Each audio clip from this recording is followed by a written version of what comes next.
হুয়াল্লাযী খালাকা লাকুম মা ফিল আরদি জামিআ।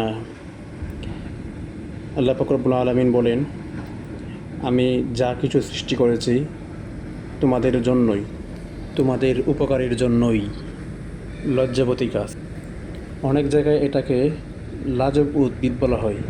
এটা সাধারণত রাস্তার পাশে অথবা জোর জঙ্গলে হয়ে থাকে।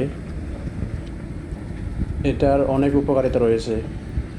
কোনো কোনো কবিরাজ এটার দ্বারা ছোটোখাটো কাটাছেঁড়া এবং কোনো কোনো কবিরাজ আমেশা এবং যারা পেটের পীড়ায় ভুগছেন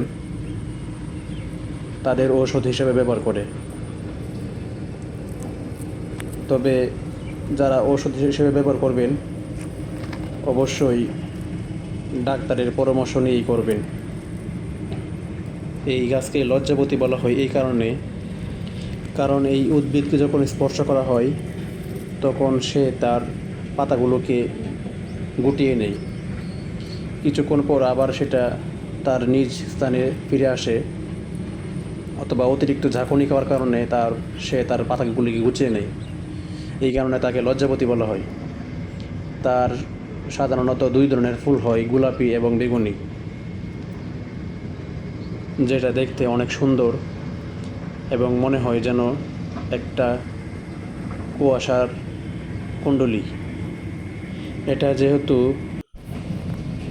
ঝোপঝাড়ে জন্ম হয় তাই মানুষ এটাকে এত বেশি গুরুত্ব দেয় না। কিন্তু আল্লাহ পাক রব্বুল আলামিন বলেন, আমি যা কিছু সৃষ্টি করেছি সব কিছু মানুষের উপকারের জন্যই সৃষ্টি করেছি।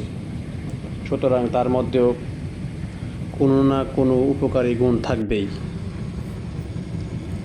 তো আজকে এই পর্যন্তই। অন্য কোনো দিন, অন্য কোনো সময় আবার অন্য কোনো উদ্ভিদ নিয়ে আসবো ইনশাআল্লাহ।